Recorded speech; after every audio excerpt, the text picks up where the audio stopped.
¿Se ve en pantalla grande, chicos? Sí, Sí, doctora. doctora. Ok. Bien, miren, el día lunes habíamos visto todo lo referente a vías parenterales y algo importante que no podemos dejar de mencionar es en realidad las constantes y las equivalencias muchas veces que son utilizadas para hacer cálculo, por ejemplo, en lo que es la administración de fluidos por vía endovenosa. En ese sentido, es importante recordar que un ml es igual a 20 gotas, estamos hablando de gotas, de macrogotas, ¿sí?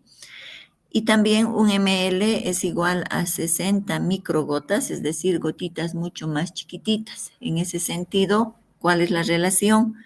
Que una gota, es decir, una gota normal, es igual a 3 microgotas. O sea que 3 gotitas chiquititas hacen una gota. Por eso es en relación a esta regla que siempre se va a mantener en relación a lo que ustedes van a hacer prescripción de soluciones, por ejemplo, ¿no?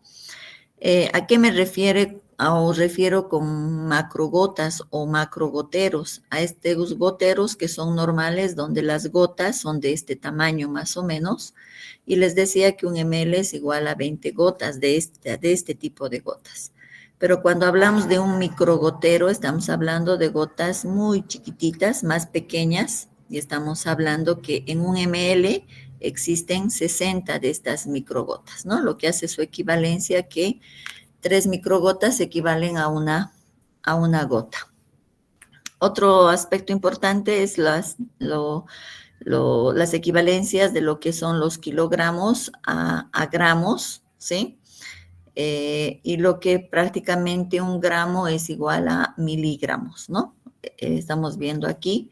Y un miligramo, fíjense, equivale a 1000 microgramos. Esto es importante, ¿por qué? Porque los medicamentos vienen en diferentes presentaciones que pueden venir desde gramos hasta miligramos o microgramos, o venir en litros, o ml también, o cc's, que prácticamente ml y cc es lo mismo. En relación a lo que es la fórmula para realizar el conteo del goteo, hay una fórmula que te dice que si yo quiero saber a cuántas gotas va a entrar X solución, la fórmula es igual al volumen total que se va a administrar por una constante que en este caso se está poniendo 3 por el tiempo que generalmente es en horas. Entonces, el volumen es en ml, la constante de 3 que puede ser 1, que puede ser 4, que enseguida les explico, y el tiempo que viene en horas. Entonces, es una fórmula estandarizada para hacer ese control, ¿no? Ahora les decía en relación a las constantes. La constante 3 se utiliza cuando hablamos de soluciones cristaloides, ¿no? Como fisiológicos, Zinger normal, estamos hablando de dextrosas, etcétera. Pero cuando ya hablamos de hacer la administración de sangre, la constante es número 4. ¿Por qué? Porque es más densa y obviamente va a tardar un poco más en entrar hacia el paciente, ¿no? Y cuando hablamos de microgoteros, como hemos visto hace rato las gotitas pequeñitas, la constante que se va a utilizar va a ser de 1. Entonces ahí simplemente reemplazamos esa constante, en vez de 3 puede ser 4 si se va hacer el volumen es de sangre, o cuando se trata no de gotas, sino de microgotas, la constante va a ser número 1, ¿ok? En ese sentido, la fórmula es esta, y aquí vamos a ver que se puede también hacer un cambio, ¿no? O sea, el primero es gotas por minuto para hacer el cálculo, y la fórmula es esta. Y cuando hablamos de calcular el volumen, en base a lo que sabemos que hay gotas y que hay una constante definida y un tiempo para calcular el volumen. O también podemos calcular el tiempo en base al volumen, las gotas y la constante, que se puede hacer ese cambio de variables.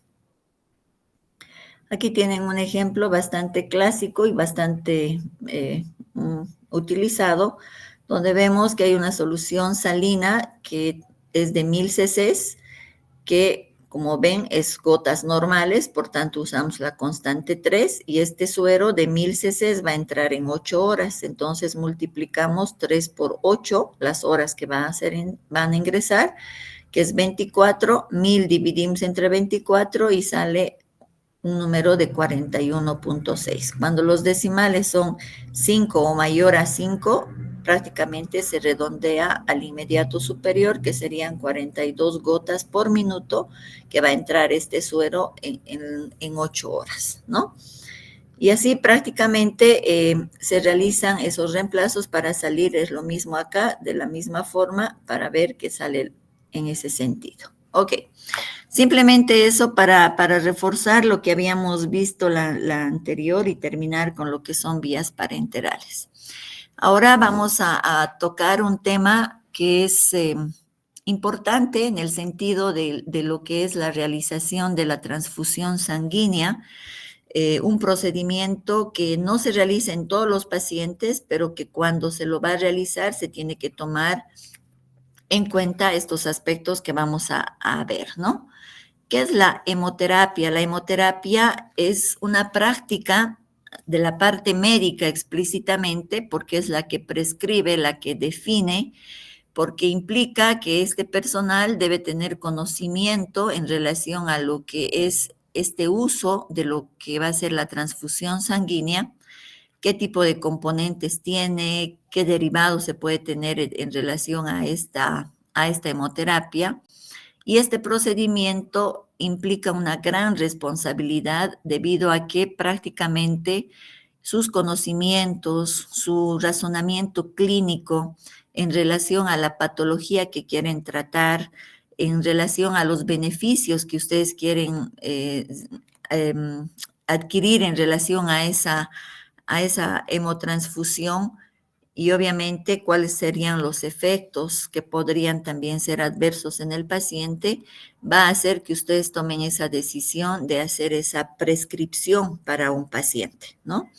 Entonces, para que ustedes puedan tener la idea en relación a lo que es esta hemoterapia, es importante hablar de 4 generalidades que son importantes y básicas. Primero, que la transfusión sanguínea, al ser un procedimiento médico-terapéutico, el gran objetivo que tiene es corregir la deficiencia de un componente específico de la sangre. ¿Por qué o para qué? Pues obviamente para mejorar la capacidad de transporte de oxígeno, porque no nos olvidemos que la hemoglobina es el que va a transportar el oxígeno. Y si hay pérdida o disminución de la hemoglobina por debajo de los parámetros normales, que generalmente se dice que puede ser entre 8 o 6 miligramos de decilitro, pues se puede decir que este paciente necesita esta transfusión, ¿no? El otro objetivo es mejorar la función hemostática, es decir, que a través de la transfusión de algún componente sanguíneo, ya sean plaquetas o factores de coagulación, se va a lograr esa estabilidad hemostática en el paciente, ¿no? Pero es importante que también se recuerde que no es para aumentar el volumen intravascular, y eso tiene que estar bastante claro, porque cuando un paciente pierde sangre y, por ejemplo, es una pérdida de sangre aguda donde ha afectado la volemia también del paciente, lo primero que se hace no es una transfusión de sangre, es más bien reponer ese volumen intravascular con fluidos corporales, ¿no? Con fluidos, diré, cristaloides, como por ejemplo puede ser el Ringer lactato, puede ser un Ringer normal, todo dependiendo del requerimiento y del tipo de pérdida que tiene este paciente, ¿no? Entonces, esto importante, es decir, jamás se repone el volumen perdido con una transfusión. Estamos hablando que es más bien para 2 objetivos importantes, después más bien de haber repuesto ese volumen perdido, pero que se pone con cristaloides. Otra generalidad importante es que el riesgo de la transfusión puede comportar consecuencias bastante graves, es decir, si bien puede ayudar a X paciente a recuperar, a mejorar su estado, un error tanto en lo que es la tipificación, por ejemplo, del grupo sanguíneo, un error en la compatibilidad de la sangre que el paciente necesita o un mal manejo en la parte de contaminación de este fluido o no haber valorado al paciente en relación al equilibrio hídrico en su organismo, pues esta transfusión puede ocasionarle una sobrecarga hídrica y afectar en lo que es el funcionamiento cardíaco, ¿no? Y también en la parte pulmonar. Es por eso que, como les decía hace rato, es una responsabilidad importante que ustedes tienen a la hora de hacer esta prescripción o reposición de sangre, ¿no? Generalmente se dice que las transfusiones en la mayoría se realizan más en el contexto de pacientes quirúrgicos. ¿Por qué? Porque en este acto han perdido de repente bastante cantidad de sangre, donde hace importante hacer esta reposición después que se ha hecho la reposición de fluidos con cristaloides.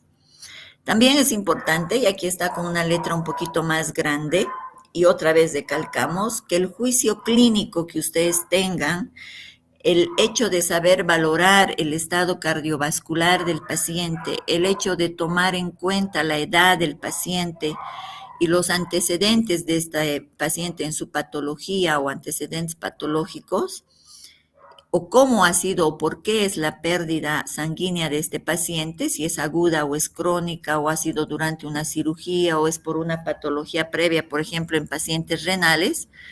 Y también el hacer la valoración de la presión arterial de oxígeno en una gasometría, el valorar el gasto cardíaco, el volumen sanguíneo del paciente, es sumamente importante para que ustedes puedan realizar una buena prescripción de este tipo de hemoterapia, ¿sí? Ahora, creo que la mayoría conocemos que existen 8 grupos sanguíneos, ¿no? O positivo, negativo, negativo, positivo, B negativo, B positivo, AB negativo y AB positivo. Por ello es imprescindible que cuando nosotros vamos a decidir realizar una hemotransfusión o una hemoterapia, se pida siempre pruebas cruzadas en relación a lo que es la sangre del donador y del receptor, justamente para evitar el rechazo o reacciones adversas por incompatibilidad, ¿no? En este sentido, aquí hay un cuadrito bastante importante en relación a que, por ejemplo, el grupo A, quien es del grupo A positivo, qué tipos de sangre puede recibir y no crear ninguna reacción adversa o incompatibilidades, ¿no? Entonces, esto es importante que ustedes lo sepan. Por ejemplo, el AB positivo puede recibir todos los tipos de sangre, pero, por ejemplo, el B negativo, solo B negativo y O negativo, ¿no? Entonces, en ese contexto es importante que tomemos en cuenta estos aspectos a la hora de definir qué se va a solicitar para el paciente y cómo van a realizar la compatibilidad en el banco de sangre. Ahora, es importante también que ustedes reconozcan la diferencia entre un hemoderivado y un hemocomponente sanguíneo.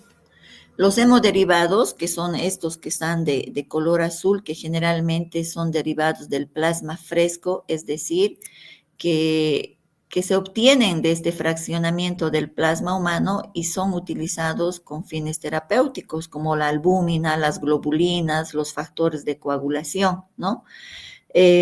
Pero siempre estos se van a utilizar con una direccionalidad importante sobre lo que es el manejo aséptico, el manejo riguroso de lo que puede un mal manejo causar más bien una infección o contaminación o transmisión de agentes infecciosos, ¿no? Pese a que estos ya han sido elaborados y tratados, un mal manejo en relación a temperaturas, en la forma de abrir estos frascos y en la forma de administrarlos también pueden ocasionar efectos secundarios en el paciente. En cambio, los hemocomponentes, estos son elementos que prácticamente resultan de la separación de lo que es la sangre o del fraccionamiento y prácticamente de lo que es una sangre total por vamos a decir, por fraccionamiento, se van a dividir en lo que es el plasma y los glóbulos rojos, que se va a hacer la transfusión, que pueden ser eritrocitos, y de esto prácticamente se pueden hacer derivaciones de concentrado de plaquetas o el plasma fresco congelado, ¿no? En ese caso, es importante tomar en cuenta que aquí la cadena de infección es mucho mayor y el hecho de hacer un buen manejo en relación incluso al manipuleo de las bolsas, al hecho de colgarlos y tenerlos en más tiempo ahí sin que esto pueda pasar al paciente, implica mayor probabilidad de infección en el paciente que estos otros que son los hemoderivados, ¿no? Ahora, ¿cuáles son las razones principales para realizar una transfusión de sangre? La primera habíamos dicho que se considera que es la principal, las cirugías, ¿no? Cirugías amplias donde ha habido una gran pérdida de sangre y es posible que prácticamente durante la misma cirugía se realice la reposición de este volumen junto con fluidos, ¿no? ¿Por qué? Porque la pérdida ha sido bastante importante. Otro es la incapacidad de producir suficiente sangre. Es decir, que las células sanguíneas se producen, como sabemos, en la médula ósea a través de lo que es el estímulo de la eritropoyetina dentro de los huesos. Prácticamente algunas enfermedades, como por ejemplo el hecho de, por ejemplo, de tener pacientes con cáncer o pacientes con insuficiencia renal, por ejemplo, crónica en estado terminal, estos pacientes dejan de producir la eritropoyetina, por tanto, ya no hay nuevos glóbulos rojos y necesitan una reposición.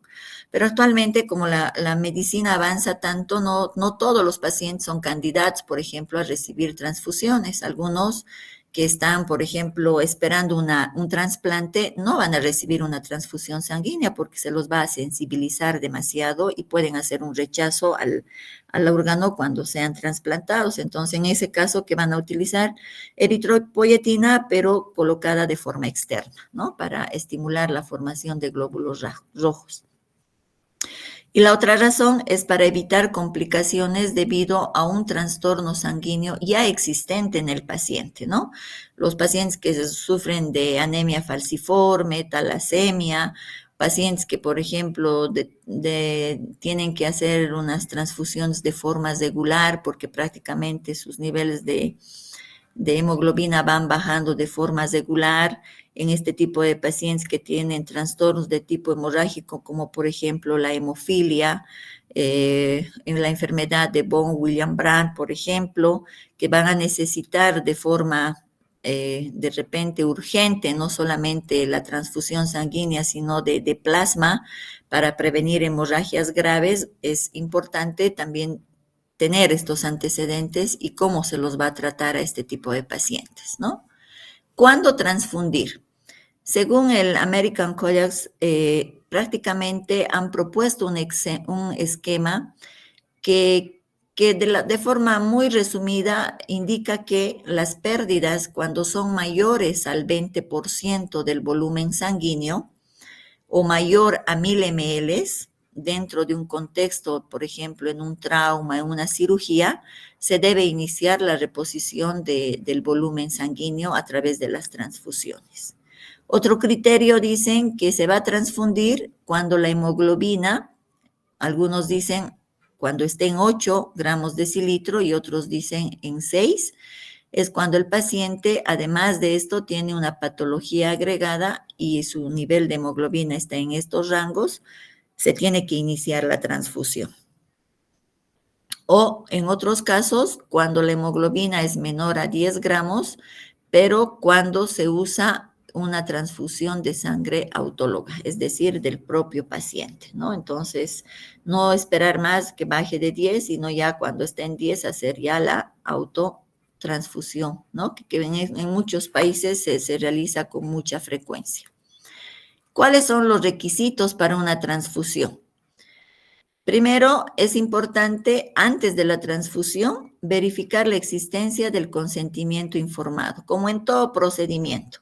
Aquí mucho más debido a que hay influencia de la parte religiosa, específicamente de algunas religiones, o de algún tipo de de creencias o ritos en la familia, ¿no? Por eso es importante el consentimiento informado antes de realizar una transfusión sanguínea.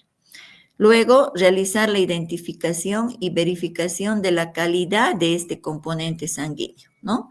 Y esto no solamente es por el personal que lo va a transfundir, sino también es importante que lo haga el propio médico que está haciendo la prescripción, porque está bajo su responsabilidad esta prescripción.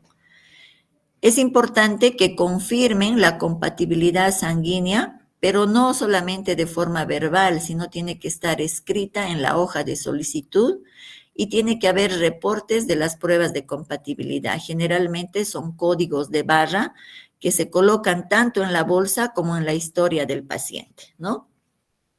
Se debe utilizar también y pensar que para transfundir esta hemoterapia se va a utilizar una vía venosa que sea de calibre grueso y para esto se va a utilizar un catéter de calibre también grueso y que sea corto.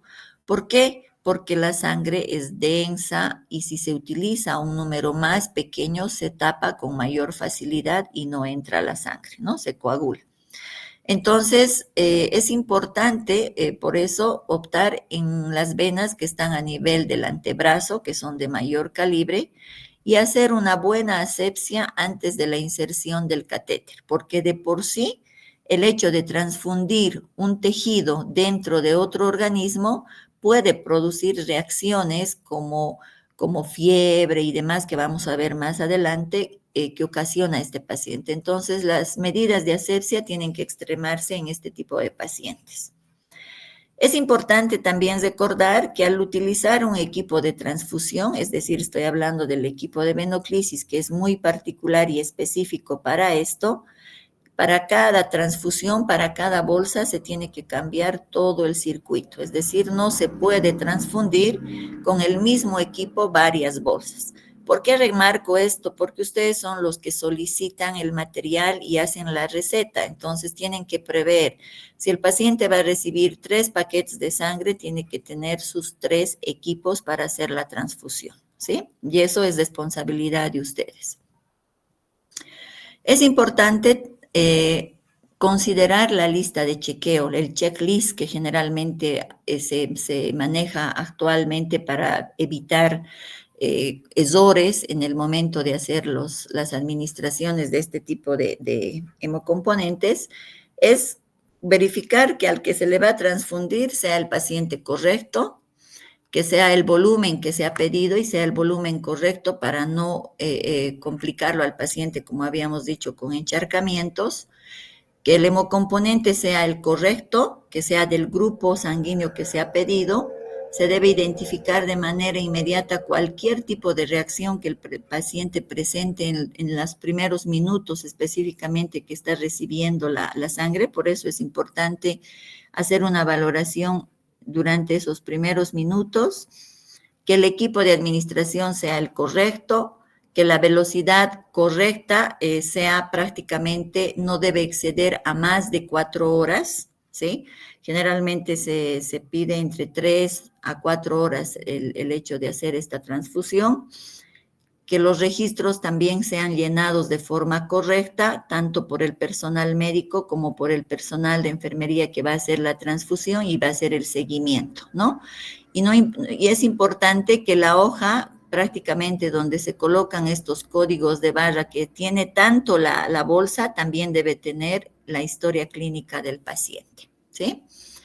Durante la transfusión es importante regular el goteo. Ya habíamos dicho anteriormente que la constante para la transfusión de sangre es de 4, ¿no? Y generalmente se empieza con un goteo lento para evitar que haya mayor reacción alérgica o alguna reacción adversa. Y luego, posteriormente, cuando ya ha pasado unos 5 o 10 minutos, se empieza a graduar el goteo a más o menos entre 60 gotas por minuto, de acuerdo al tiempo que se va a indicar para la transfusión, que ya les había dicho que no puede pasar las 4 horas. Cuando se hace la transfusión sanguínea, esta transfusión sanguínea no puede mezclarse con ningún tipo de solución, menos si es salina, Zinger o algún antibiótico u otro fármaco. Cuando se pasa la sangre debe pasar sola, ¿sí? A no ser que de repente sea tan densa que se tenga que un poquito ayudar con la dilución, con la dilución fisiológica. Caso contrario, debe pasar sola, sin ningún tipo de medicamento conectado en Y, ¿sí? Otro aspecto importante es que en las emergencias generalmente pasa esto, el paciente está en shock, necesita de repente reponer la sangre. Lo que se puede pasar a presión generalmente es las soluciones salinas, ¿no? Pero el hemocomponente no se puede superar una presión que más bien pueda ocasionar la muerte de los glóbulos rojos. Por eso es importante considerar el calibre del catéter para evitar hacer presión en la bolsa y destruir los glóbulos rojos, ¿no? Entonces va a ser importante la elección del catéter y la vena donde se va a hacer la canalización. Es importante también explicarle al paciente que informe si tiene algún signo o síntoma de reacción durante la transfusión, como por ejemplo ansiedad, dificultad para respirar, escalofríos, cefalea, prurito, mareo, náuseas, si presenta vómitos, taquicardia, sensación de calor, disnea, dolor lumbar o torácico, para detener inmediatamente la transfusión sanguínea, volver a verificar si es el código que le corresponde al paciente o administrar medicamentos de forma oportuna, ¿no? Y es importante también hacer la monitorización del sitio de punción para evitar infiltraciones o flebitis por esta transfusión. Cuando finaliza la transfusión, se debe anotar siempre, hacer un registro de lo que es prácticamente el producto sanguíneo administrado, cuáles han sido los signos vitales del paciente antes, durante y después de la transfusión, cuánto se le ha transfundido del volumen que se le ha prescrito, porque a veces no ingresa todo porque se coagula el circuito, por eso les digo que hay que tener mucho cuidado. En qué tiempo ha sido la transfusión, cuál es la respuesta del paciente y obviamente una vez terminado todo esto, el desecho de estas bolsas, de estas tubuladuras, tiene que hacerse de forma bastante cuidadosa, evitando salpicaduras y obviamente llevarlo a un contenedor de bolsa roja, que es un contenedor infeccioso, ¿no? Ahí vemos en la imagen cuáles son los datos, cómo se tiene que hacer la compatibilidad, se firma, se sella y todos los códigos de barra que tienen que tener, ¿no? ¿Cuál es ahora la reacción alérgica o las reacciones transfusionales del paciente cuando hay, por ejemplo, algún tipo de incompatibilidad, por ejemplo, o reacción del mismo organismo del paciente? Generalmente, a veces son respuestas no muy severas, pero generalmente la reacción más importante que se presenta es la reacción alérgica, es decir, enrojecimiento de la cara, de las mejillas, hay fiebre, el paciente está inquieto, bastante inquieto, hay un prurito importante y hay dificultad para respirar, ¿no? Luego viene la fiebre que se acompaña de cefalea, de taquicardia, taquipnea y ansiedad también en el paciente, ¿no? Muchos de estos casos hacen que cuando se presentan estos signos se suspenda la transfusión del paciente y se pida la decodificación y revaloración de la sangre que han sido traídas, ¿no? Entonces, si ya es la reacción bastante severa, entonces se tiene que optar por hacer la administración también de antibióticos, de medicamentos que ayuden al paciente en esta sintomatología. Dentro de los más comunes, como les decía, era la fiebre, la reacción alérgica, la presentación de hipotensión o dolor torácico, y generalmente el signo que menos se presenta, pero sí es 1 en 1000 pacientes, es la hemólisis, ¿no? De la sangre debido a que hay algún problema que se ha hecho en la elaboración, en el empaquetamiento, en el manejo, donde prácticamente el paciente va a sentir un dolor bastante intenso a nivel torácico, puede presentar una taquicardia bastante importante en el paciente y lo que más lo caracteriza es el dolor precordial y el dolor lumbar, ¿no? En los estados hemolíticos. ¿Qué acciones tomar cuando hay este tipo de reacciones? Como les decía, suspender de forma inmediata. Una vez suspendida esta transfusión, se devuelve el paquete de sangre al banco de sangre para que hagan una evaluación y ver si no ha habido equivocación. Se mantiene la vía endovenosa, pero ya no con la transfusión de sangre, sino con una solución salina. ¿Por qué? Porque va a permitir pasar a través de esta vía medicamentos que van a ayudar en lo que es el estado del paciente. La difenhidramina, ¿sí? Que es de 25 miligramos por vía endovenosa, se le puede pasar al paciente. Hidrocortisona, 100 miligramos por vía endovenosa, se le puede dar paracetamol al paciente. Y en casos severos en casos donde prácticamente el paciente está con una reacción anafiláctica importante, se le pasa adrenalina 0,5 ml, pero por vía subcutánea, ¿no?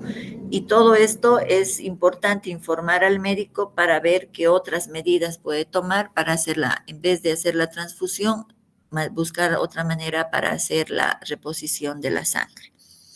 Esto es en sentido a lo que es la transfusión sanguínea. ¿Hasta aquí estamos bien, chicos?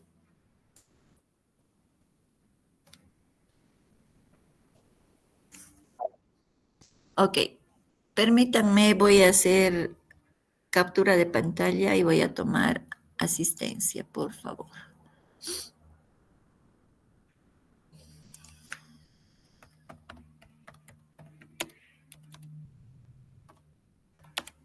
Ok. Listo. Ahora vamos a continuar con el otro tema que es la sonda nasogástrica, que de repente ya muchos de ustedes lo han visto en sus prácticas, y es algo que también en lo que es la práctica médico-quirúrgica es una forma de proporcionar ciertos cuidados al paciente o alivios de una sintomatología, ¿no? Y este procedimiento, como les digo, es un procedimiento médico quirúrgico que se lo considera invasivo. ¿Por qué? Porque entra desde la nariz hasta el estómago. Es un procedimiento aséptico, limpio, no es un procedimiento estéril al 100%, pero que puede tener la nomenclatura de ser una sonda nasogástrica que va desde la nariz hacia el estómago, o puede ser un sondaje cuando hay problemas a nivel de la nariz, entrar por la vía orogástrica, es decir, por la boca, pero que también va a llegar hasta el estómago. O también puede ser un trayecto un poquito más largo desde la nariz hasta la primera porción del intestino delgado y por tanto se llamaría sondaje nasoyeyunal, ¿no? Que ese caso generalmente es ya no para hacer ningún tipo de procedimiento, sino para dar alimentación a los pacientes. Generalmente se utilizan los pacientes caquéticos, pacientes que no pueden alimentarse por sí solos y están en un estado de desnutrición. Y si no se puede pasar por la nariz, pues se pasa también por la boca y se llama oroyeyunal, ¿no? Que va desde la boca hasta el yeyu. Estos procedimientos es importante tomarlos en cuenta porque esto se va a definir de acuerdo a las características del paciente o de qué paciente se trata para colocar esta sonda, ¿no?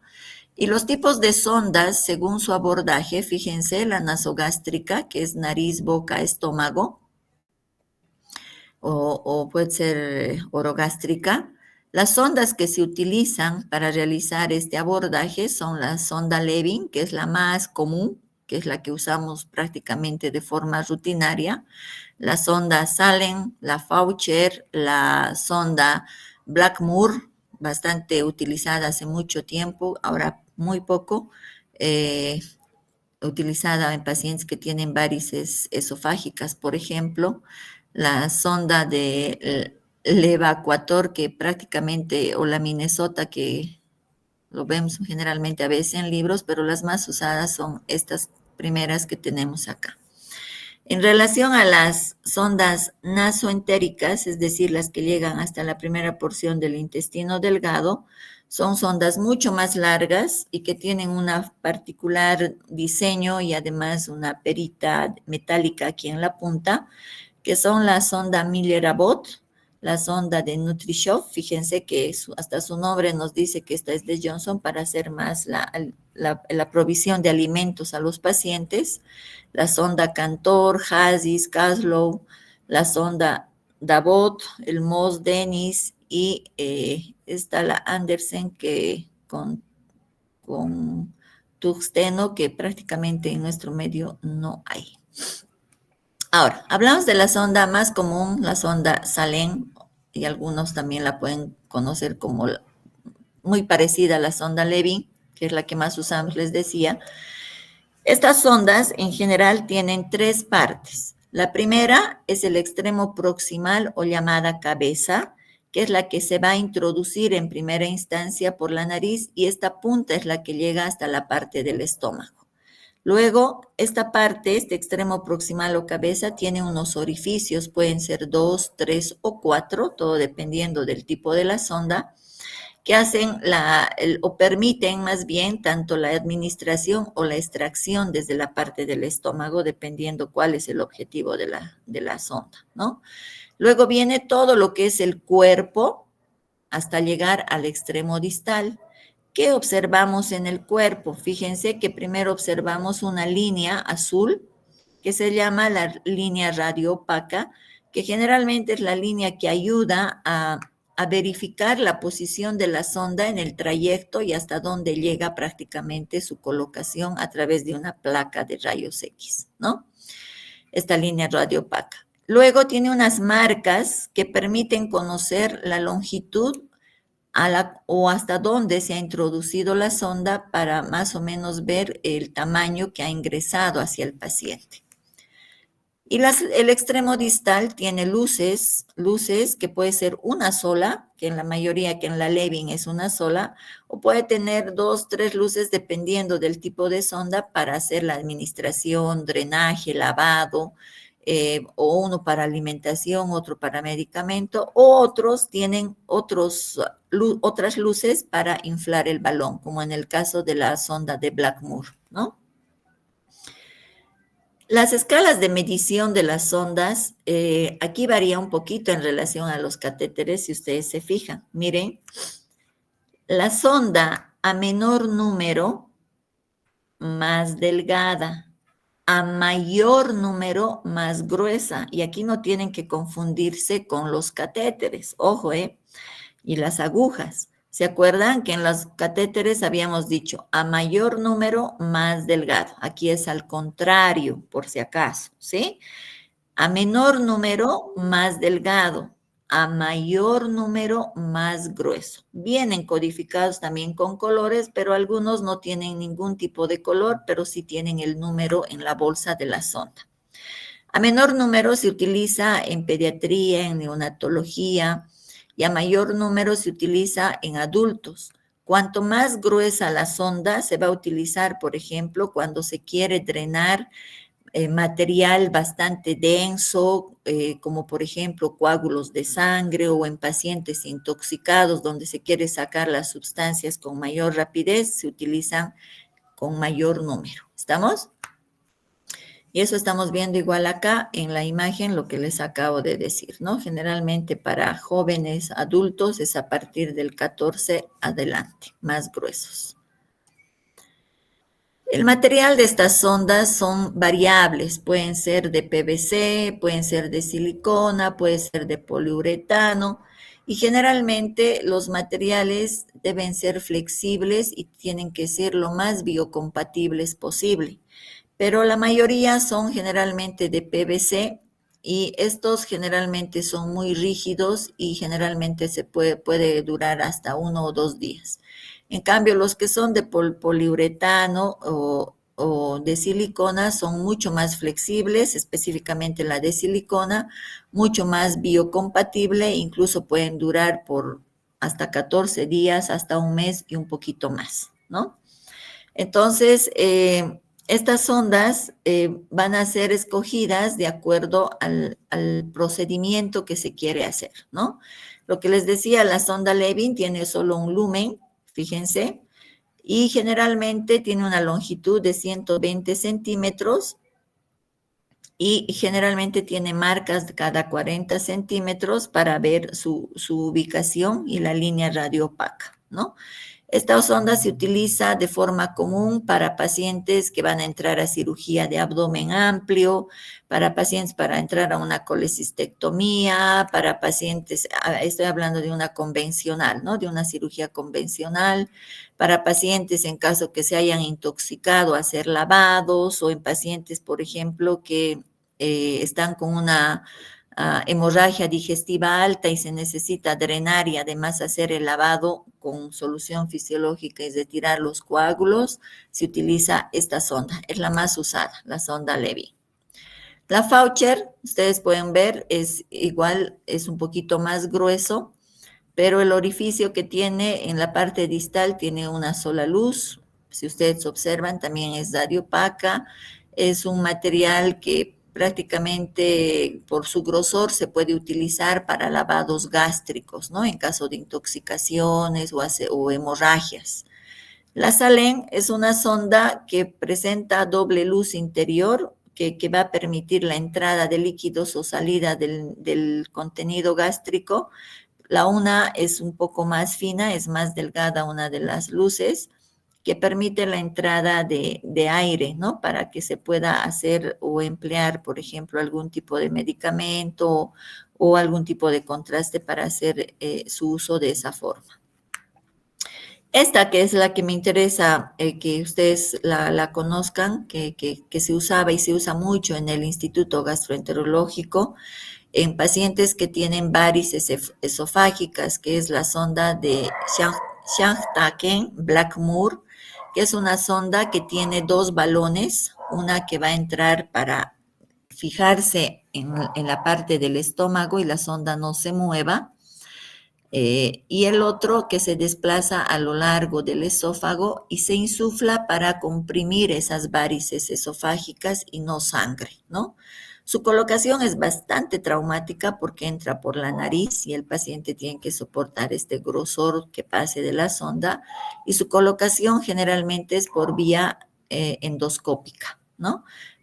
Muy usada, pero en este tipo de pacientes. Aquí pueden ver la sonda Miller-Abbott, que igual tiene un balón en la punta que hace que se fije y esta sonda no se mueva y se puede quedar dentro del estómago, ¿no? Y aquí vemos las otras sondas, que generalmente son las más largas, que sirven para entrar desde la nariz hasta el yeyuno y tienen una parte metálica, que es un peso, que hace que la sonda se desplace con facilidad hasta el intestino.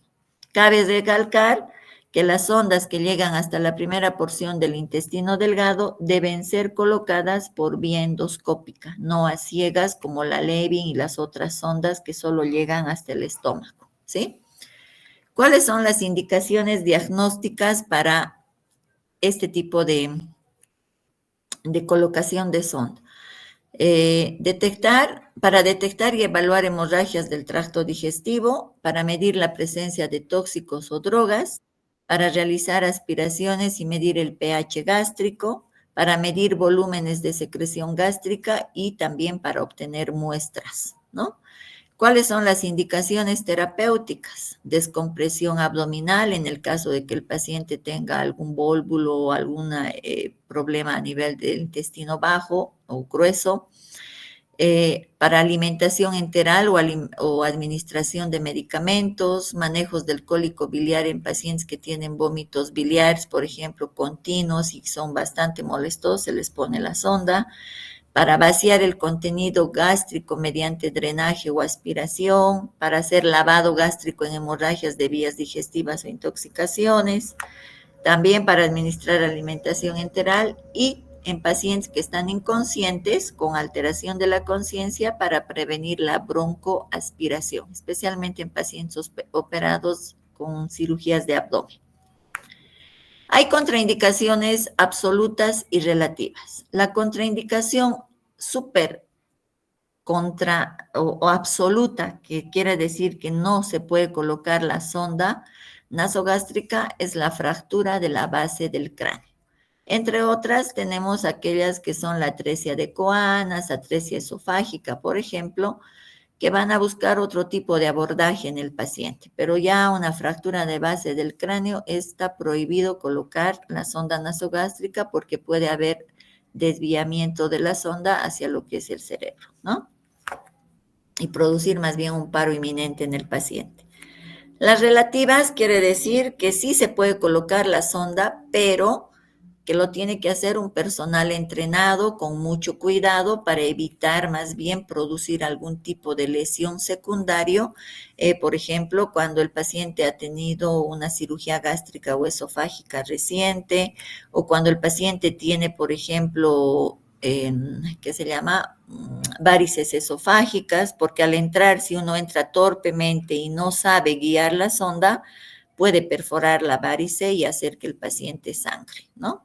Entonces, fíjense que hay un montón de problemas, pero que no son contraindicaciones absolutas, que sí se puede llegar a colocar, como les he hecho, con personal experto.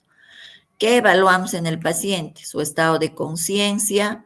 Si el paciente está activo o reactivo, se le pide ayuda, se le pide que él prácticamente colabore de una forma coordinada con quien va a colocar la sonda. Se le explica cómo va a hacer su colaboración, eso se ve en la práctica.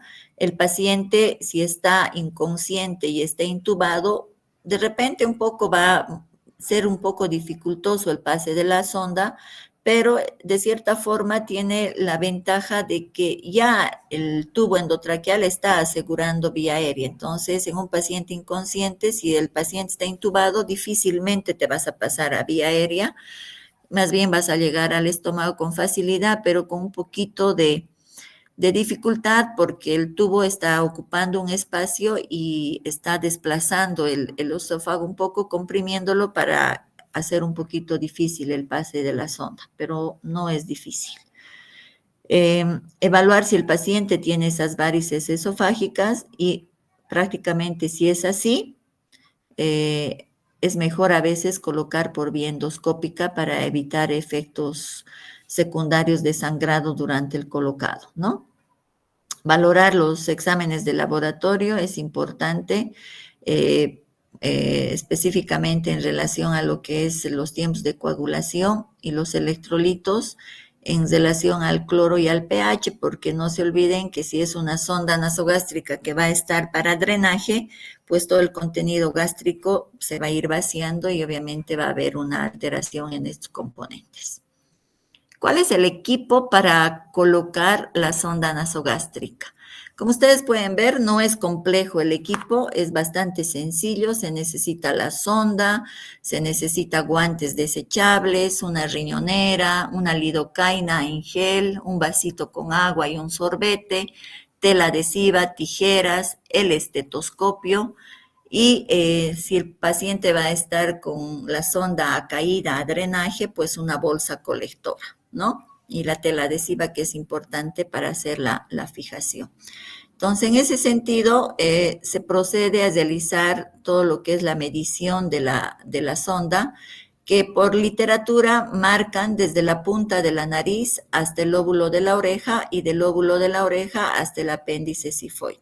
Sin embargo, existen modificaciones actuales que han comprobado que si mantenemos ese tipo de medición, la sonda queda demasiado alta, es decir, que no llega a atravesar prácticamente o a centrarse en la parte central del estómago. Por eso se considera una variante que es desde la punta de la nariz llegar o bordear al lóbulo de la oreja el pabellón auricular, llegar al lóbulo de la oreja y recién pasar al apéndice sifoides, ¿no? Sin embargo, también se considera mediciones en un lactante y en un niño o un joven más grande, un niño de 8 años, por ejemplo, ya un recién nacido. Las mismas referencias, punta de la nariz, pabellón auricular, lóbulo de la oreja y un dedo por debajo del apéndice sifoides, ¿no? Que esa es la referencia para hacer la medición de la sonda. Y cuando son más grandecitos, también se parte de la nariz, pabellón auricular, lóbulo de la oreja, pero 2 dedos debajo del apéndice sifoides. Se puede tomar en cuenta esas referencias. Otro aspecto importante a tomar en cuenta es la forma de introducir la sonda. No se olviden que la sonda tiene una curvatura y esa curvatura se la tiene que mantener para facilitar el paso de esta sonda. Una vez que se ha hecho las referencias de medición de la sonda, se tiene que poner una marca, puede ser con un marcador indeleble o con un pedazo de tela adhesiva. Y hasta esa marca es donde se tiene que introducir la sonda, ¿no? Entonces, la sonda es en relación a la posición anatómica que nosotros tenemos en la parte de lo que son la entrada a la nariz, las curvaturas que se tienen que tomar en cuenta y la forma que uno va a ingresar tiene que ser no forzando la entrada de la sonda, tiene que ser con bastante delicadeza. Una vez que la sonda ha entrado y está en la marca en la parte de lo que son las fosas nasales, es importante comprobar primero, antes de fijar, si realmente estamos en estómago. Y hay 3 formas de comprobar, ¿no? Primero, uno es la aspiración del contenido gástrico con una jeringa. El segundo es insuflar más o menos unos 10 a 20 ml de aire y escuchamos con el estetoscopio en la parte del epigastrio un gorgoteo, ¿no? Que es la entrada del aire, que si se escucha, pues es positivo. Y la otra es la comprobación radiológica, es decir, que al paciente le van a sacar una placa y la línea radiopaca y la punta de la sonda se va a ver justamente en la parte del estómago. Una vez realizada esta comprobación, recién se realiza la fijación de la sonda, ¿no? Una fijación gentil, una fijación que no impida la respiración por la otra fosa del paciente y que no se mueva esta sonda y no se jale el paciente o se lastime, ¿no? Entonces es importante hacer una buena fijación. Los cuidados en relación a lo que es la posterior a esta colocación, pues siempre mantenerla permeable, que no esté acodada, que no esté en una mala posición que les lastime las fosas nasales del paciente. Siempre hay que valorar las características del drenaje, la cantidad, el color, la consistencia del drenaje y hacer un registro de cuánto entra por la sonda y qué sale por la sonda, ¿no? Y eso generalmente son registros que ustedes los hacen en sus hojas de evolución y ver alguna complicación de forma temprana por la colocación de la sonda. Es importante tomar en cuenta que no va a estar más de 14 días esta sonda y si ya el paciente está esos días, se lo tiene que retirar, cambiar otro o pensar en colocar una sonda de mayor duración, es decir, con otro tipo de material, ¿no? Porque los materiales comunes de la Levy, la Salem, pues no son más que para 14 días como máximo.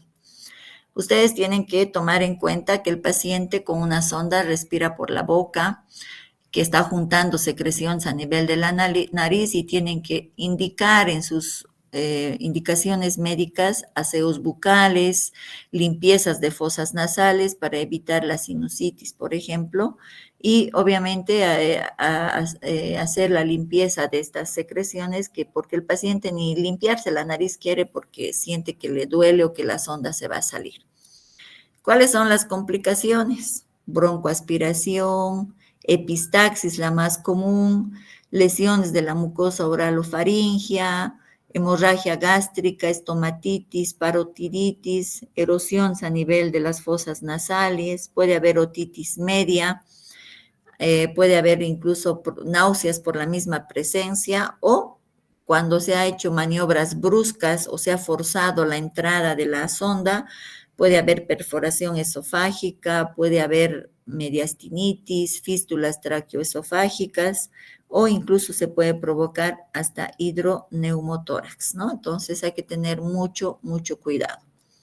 Los criterios para el retiro de la sonda es, primeramente, la causa por la que se le ha puesto la sonda tendría que haber sido resuelta, que las características de los débitos tendrían que estar prácticamente casi en cero o mínimas cantidades como de 5 o 10 ml y con características normales a la secreción gástrica. Y también se la retira cuando hay alguna complicación secundaria durante la colocación o permanencia de la sonda. Esos son los criterios para el retiro, ¿no? El lavado gástrico, pues a través de esta sonda, en los casos de hemorragia o intoxicación, generalmente se utiliza la solución fisiológica, que generalmente no tiene que pasar de 200 como máximo a 300 ml para hacer el lavado con esa solución, para luego obtener la misma cantidad de lo que se coloca o lo que se introduce debe drenar, ¿no? Y esto es importante hacer los registros y también es importante que cuando se hace el lavado gástrico, las características de las secreciones que se están obteniendo tienen que ir aclarando o disminuyendo de intensidad en relación, por ejemplo, a si es un sangrado, pues de inicio seguramente va a ser el débito hemático, tiene que pasar a ser más sanguinolento y de repente tiene que salir solamente el color del líquido que se ha ido utilizando para hacer el lavado, ¿no? Es importante también tomar en cuenta que cuando se hacen los lavados gástricos, cerciorarse de la posición correcta de la sonda antes de iniciar con las irrigaciones.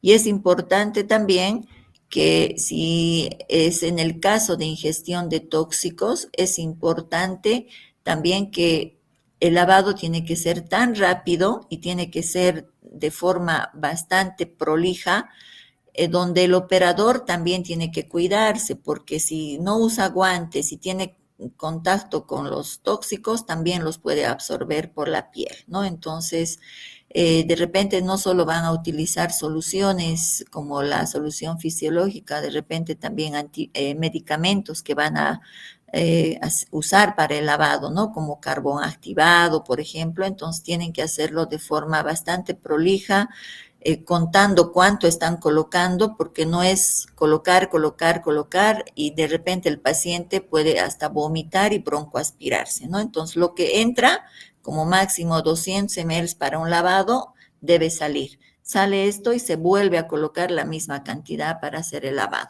Y generalmente la temperatura es temperatura al ambiente y los lavados son ciclos de 10 a 15 ml por kilogramo peso, como les decía, sin sobrepasar los 200 ml, ¿no? Bien, esto es todo lo que prácticamente les he ido comentando, ¿no? Entonces, los lavados gástricos no se hace o no se realiza en pacientes comatosos o en intervenciones recientes del tracto gastrointestinal o cuando el paciente está con alguna obstrucción a nivel de esófago o nasofaringio. Y lo que hemos dicho como contraindicaciones, ¿no? Si hay alguna lesión a nivel craneal, maxilofacial y demás, primero hay que tomar en cuenta estas contraindicaciones para antes colocar la sonda o hacer lavados, ¿no? Entonces tendría que buscar otra vía de abordaje en el paciente. Bien, jóvenes, nos falta un tema que no es largo, que es bastante cortito, que es el enema evacuante. Estamos predispuestos a continuar porque es nuestra última clase, jóvenes. Sí, Liz, lo terminaremos. Ok. No me hago de rogar. Continuamos. El último tema, que también es parte de lo que va a entrar a su examen, es el enema evacuante. Un procedimiento no realizado por ustedes, porque ustedes lo prescriben, ustedes lo van a prácticamente a indicar en diferentes tipos de pacientes, pero es importante que ustedes recuerden para hacer esa prescripción cuál es la función del colon. No se olviden que las principales funciones del colon son reabsorber agua y sodio y almacenar los residuos de la digestión y luego hacer la eliminación fecal. Si partimos de estas funciones del colon, pues estamos hablando de que de repente cuando hay alguna alteración en este tipo de estructura anatómica, va a ser importante colocar lo que estamos hablando ahora, los enemas, ¿no? Y estos enemas van a ir a actuar para justamente eliminar restos de materiales que se han quedado compactados o que prácticamente de repente hay sangre por alguna hemorragia digestiva alta o de repente hay coprolitos o de repente el paciente necesita una preparación para un estudio, son ustedes los que van a hacer esta prescripción para colocar ese tipo de enema. Entonces, en ese sentido es importante también valorar los factores que van a influir para que pueda haber alguna alteración, ¿no? Entonces, hay medicamentos que también prescriben ustedes a muchos pacientes que contienen codeína, morfina o hay anticolinérgicos o adrenérgicos que pueden relajar los músculos lisos de las vías gastrointestinales. Por tanto, pueden inhibir el peristaltismo. O también puede ser que disminuyan el peristaltismo la misma dieta que consume el paciente o el tipo de alimento o de repente no toma líquidos, es un paciente que prácticamente es sedentario, es tal vez un anciano que tiene debilidad muscular o ya ahí su tono del esfínter está totalmente disminuido o de repente hay procesos patológicos como por ejemplo venas dilatadas en el recto o alguna úlcera a nivel de lo que es el colon, ¿sí? Que pueden provocar o cáncer, ¿no? Entonces, problemas a este nivel que van a hacer que prácticamente la eliminación, que es la función prácticamente de este tracto intestinal, es eliminar las heces y por estos factores puede que prácticamente se estén impactando, se esté obstruyendo o el paciente prácticamente esté estreñido por varios días, ¿no? En este sentido, esto, ¿qué puede ocasionar en el paciente si hay retención de las heces fecales? Puede prácticamente provocar primero molestias, distensión abdominal. Si el paciente, por ejemplo, va a ser operado y este paciente tiene contenido fecal, es un alto riesgo de contaminación para la cirugía. O este paciente de repente no puede eliminar y es un paciente cardíaco y no puede hacer esfuerzo, se fatiga, o de repente es un paciente que ya tiene lesión cerebral, no se mueve, no hay control de esfínteres. En esos casos se toma en cuenta este tipo de procedimiento que es la colocación de los enemas, ¿no?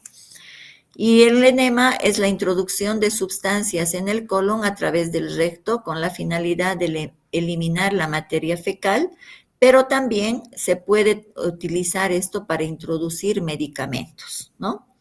¿Cuál es su objetivo? Lograr por medio de estas sustancias que se introducen y promover la defecación o también puede ser introducir medios de contraste para visualizar todo lo que es la estructura interna de estos intestinos para saber si hay masas, tumoraciones, obstrucciones, ¿sí? Y obviamente el otro objetivo es realizar una limpieza de esta porción, ¿no? En casos, por ejemplo, que la persona que va a entrar a una cirugía es una cesárea, una mamá que va a tener su bebé por cesárea, le van a pedir que a esta paciente le hagan un enemita antes que entre al quirófano para tener limpio este trayecto y evitar contaminar al recién nacido, por ejemplo, ¿no? Y esto pues es una indicación que ustedes van a ver si es oportuna o no.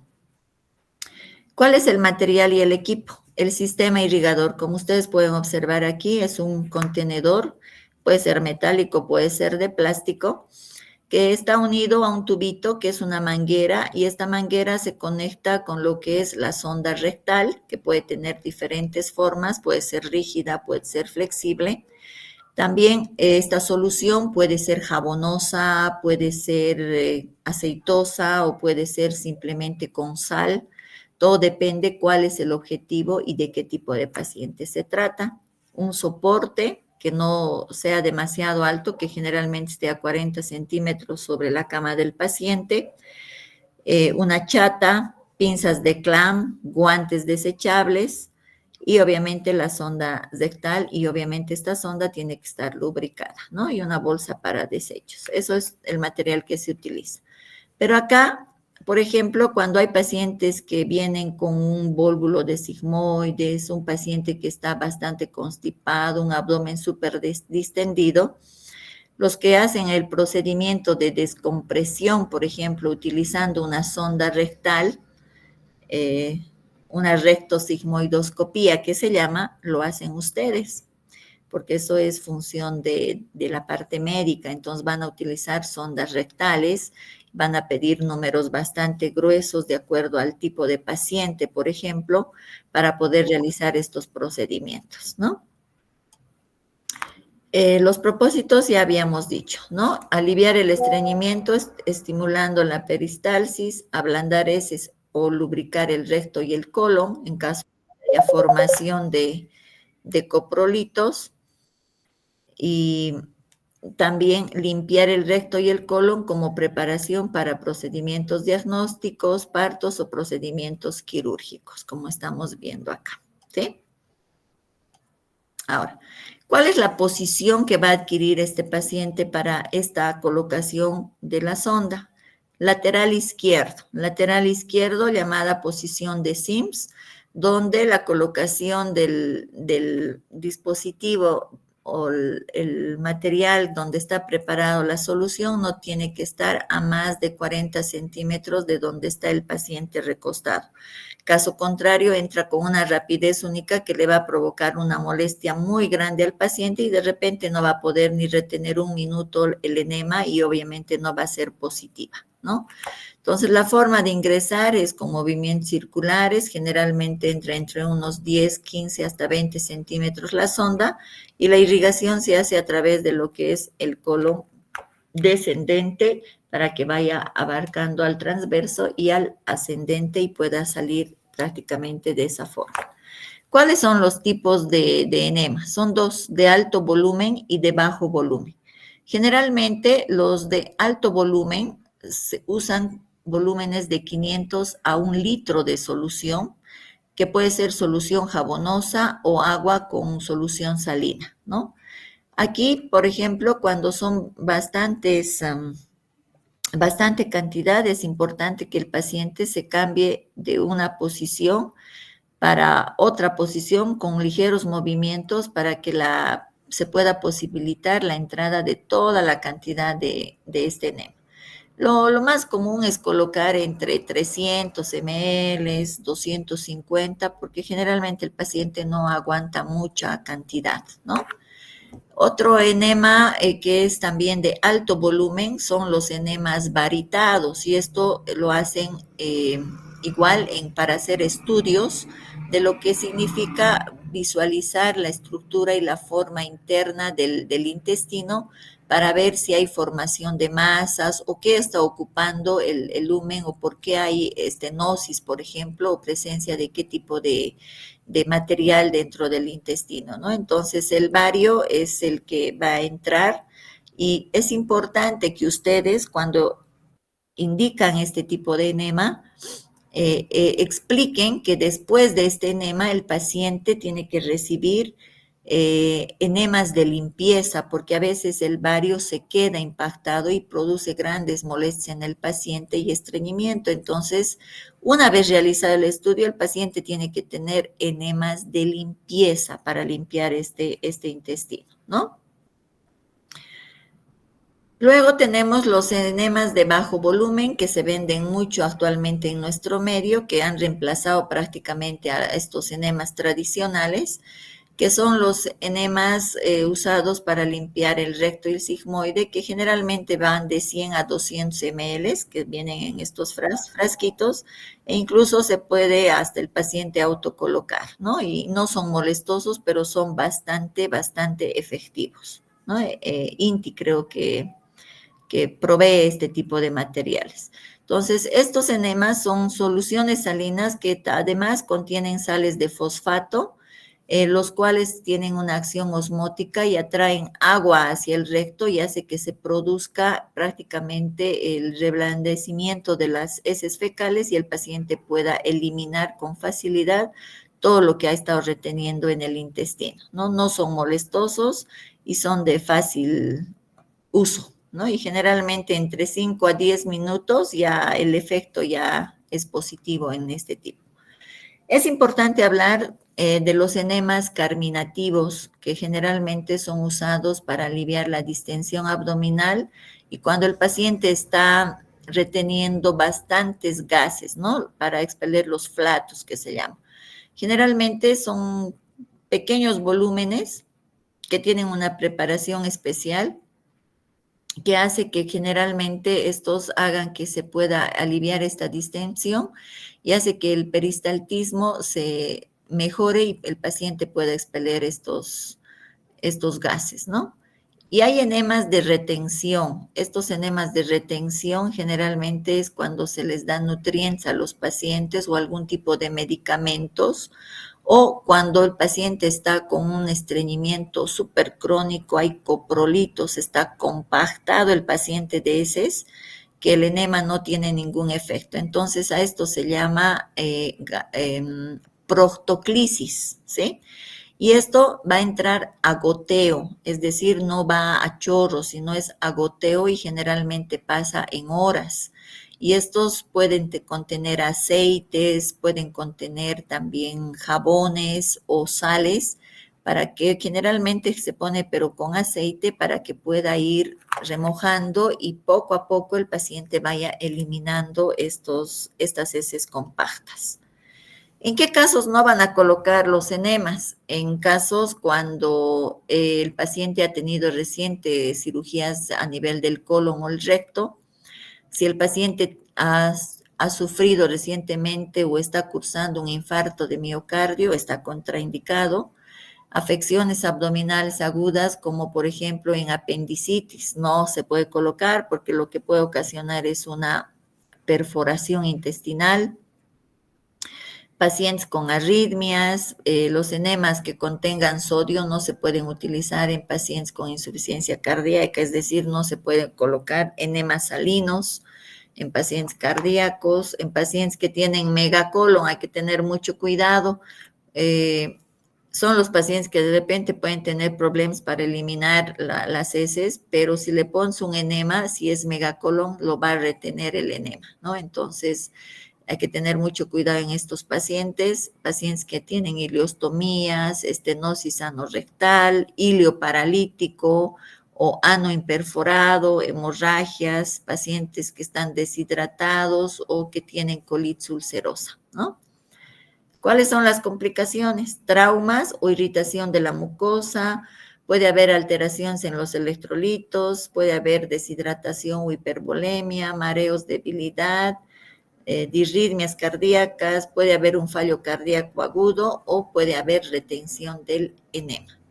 Todo este procedimiento, jóvenes, debe estar documentado, prescrito y también tiene que estar escrito o descrito después de la administración. ¿Toleró el paciente?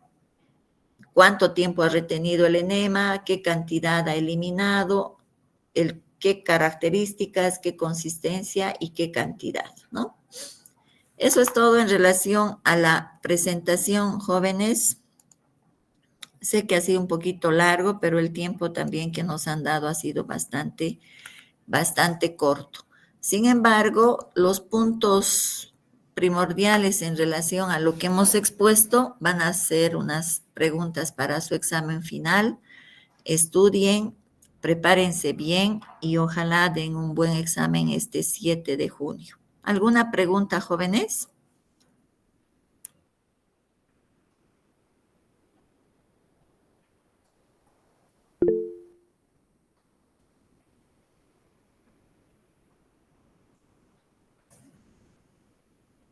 ¿Ninguna, chicos?